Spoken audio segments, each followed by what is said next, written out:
Yo guys, big news coming up.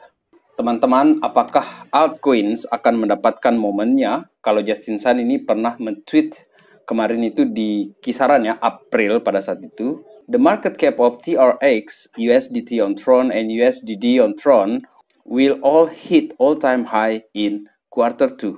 Mark my words. Teman-teman, saya tidak membahas Tron, akan tetapi lebih kepada altcoins-nya juga akan kita bicarakan di sini.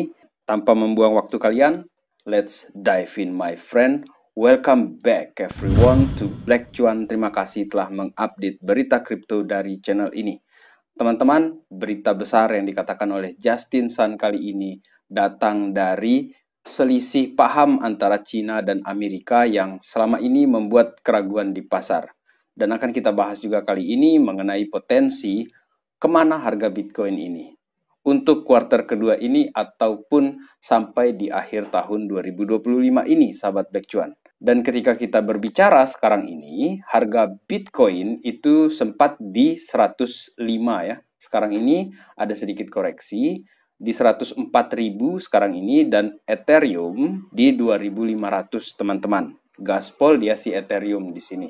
Adapun berita yang signifikan dan penting kali ini untuk kita bicarakan adalah mengenai deal antara Amerika dan Cina yang akhirnya punya substantial progress di sini dan sangat konstruktif negosiasi yang mereka lakukan ini. Artinya nggak ada lagi nih gondok-gondokan, jambak-jambakan gitu, atau saling ancam-ancam lah. Kamu naik, saya naikin juga. Dan akibat berita tersebut yang meskipun belum keluar detailnya pada saat itu, ini Nasdaq ini di future ya, ini Nasdaq terjadi kenaikan lebih dari 2%. Teman-teman, ini gaspol ngeri di sini terjadi kenaikannya. Kemudian ekspektasi dari Scott Bessent di sini adalah tarif ini akan turun dari level yang nggak masuk akalnya sekarang ini. Dan update terbarunya dari mereka di sini, ini datang rangkumannya dari Watcher Guru, sahabat Black Cuan, mengenai detail yang terjadi dari negosiasi tersebut adalah United States akhirnya, si Amerika ini memutuskan untuk potong tarif ya dari Cina ini yang sebesar 145% itu diturunkan ke 30%, teman-teman. Dan Cina juga akhirnya menurunkan tarif barang-barang Amerika dari 125% ke 10%. Dan ini dilakukan deal sementara dalam jangka waktu 90 hari, sahabat Black Cuan. Akhirnya teman-teman, Trump melalui Scott Bessent di sini mengalah kepada Cina, teman-teman. Secara tidak langsung ya di sini, sahabat Black Cuan. Dan ini adalah sinyal yang sangat-sangat positif untuk market ini. Teman-teman, sebelum kalian jatuh FOMO, karena kesannya ini seperti hopium, harap diingat ya, bahwa konten ini bukanlah financial advice, dan apabila kalian suka, tinggalkan like untuk video kali ini, ataupun mensubscribe-nya. Sahabat Black Cuan, kita lanjut di sini.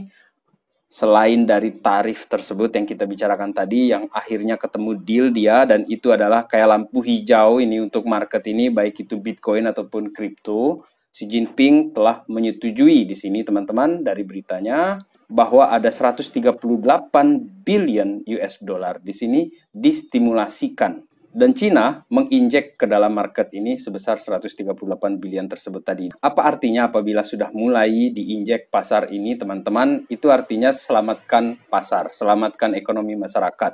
Kalau kita lihat data terbarunya di sini, dari PBOC sendiri menginjek sebesar 43 billion yuan di OMO ya, Open Market Operation. Di sini mereka melonggarkan peminjaman, kemudian menyuntik dana ke bank, likuiditas itu banjir ya.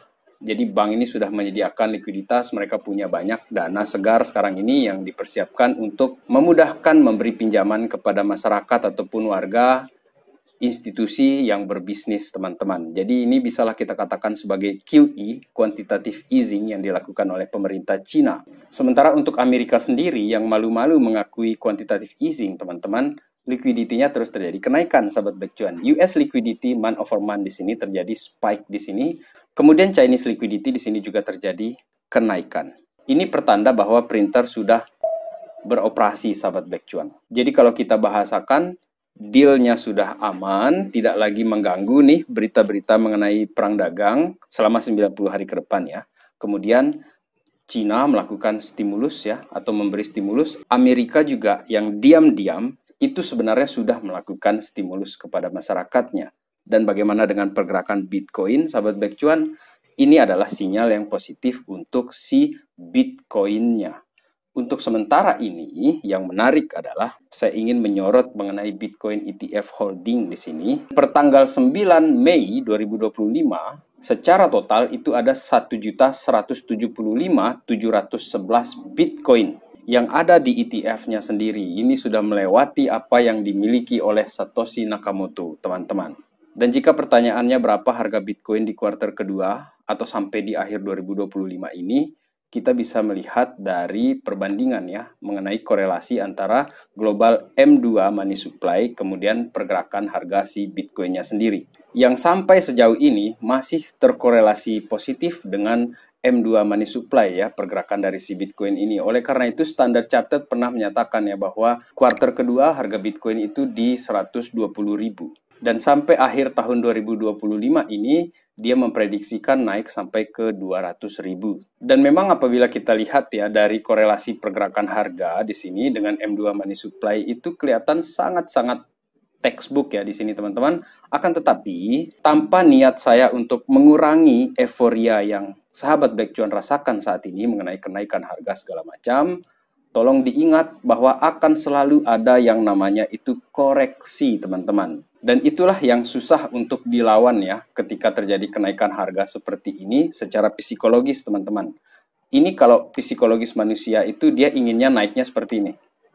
Dia terus naik seperti ini. Mereka lupa bahwa di dalam pergerakan pasar itu dia ada naik, kemudian dia ada turun seperti ini, baru dia lanjut naik lagi, turun lagi, naik lagi, koreksi lagi, dan baru dia naik lagi. Nah, takutnya saya itu adalah kita ekspektasinya naik seperti ini nih, teman-teman. Karena kita akan terjebak di pucuk, gitu kan. Jadi di puncak ini, kita grogi ketika dia turun. Kemudian akhirnya kita menjual di sini, padahal belinya di sini. Begitu kita lihat dia naik, beli lagi di sini. Dia turun, jual lagi di sini. Jadi teman-teman, ini kita saling mengingatkan bahwa memang selalu akan ada yang namanya koreksi. Untuk itu kita stay strong di sini, teman-teman. Sekarang ini kita ke altcoins. Kita berbicara mengenai potensi alt season, teman-teman. Ini potensinya. Yang pertama adalah mengenai Ethereum. Pergerakan Ethereum yang turun sampai di bawah 2000, orang menyatakan bahwa itu adalah teknologi usang. Dan kali ini, teman-teman ya, Paus ini melakukan long di Ethereum. Dan profitnya ini, unrealized profitnya ini sudah di atas 10 juta. Selain itu, dia juga ini ya, Paus ini melakukan long ke XRP dan sekarang ini profitnya berada di 261.000, teman-teman. Adapun data yang bisa kita jelaskan mengenai hal ini adalah karena ada semacam confidence dari para paus atau institusi besar, whales kita sebut di sini ya, yang melakukan pembelian kepada Ethereum ini besar-besaran. Ini kalian bisa lihat di sini, spike dia terjadi pembelian di Ethereum ini ketika harganya itu justru masih di bawah $2.000, teman-teman. Dan ekspektasinya adalah Ethereum ini menuju ke 10.000. Dan untuk sampai ke sana, seperti saya katakan di awal tadi, dia tidak mungkin garis lurus naik itu. Tidak, teman-teman. Dia akan terjadi naik dulu, koreksi lagi, naik dulu, koreksi lagi. Itu pun apabila cuaca ini mendukung. Yang artinya kita tidak ada isu perang, perang tarif, the Fed yang hawkish, dan regulasi-regulasi yang nada-nadanya itu mengancam eksistensi dari Bitcoin ataupun kripto, teman-teman. Yang mana sejauh ini alt season itu masih berpotensi karena cuaca sedang mendukung. Kemudian teman-teman, salah satu yang mendukung kepada Ethereum di sini adalah mengenai Meta ya. Meta yang berencana akan launch stablecoin di Ethereum tahun ini, teman-teman. Bayangkan usernya Meta sekarang ini ada 3,5 billion user. Jadi saya membayangkan kemudahan dari para pengguna FB Pro yang selama ini menggunakan PayPal segala macam gitu kan.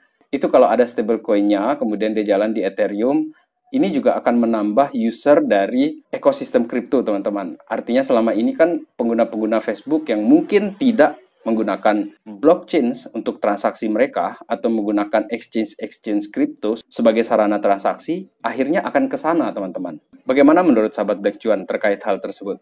3,5 billion user loh ini kita bicarakan. Dan blockchain yang dipakai ini kan Ethereum nih rencananya mereka. Dan menutup video kali ini, kita tutup dengan BlackRock, teman-teman.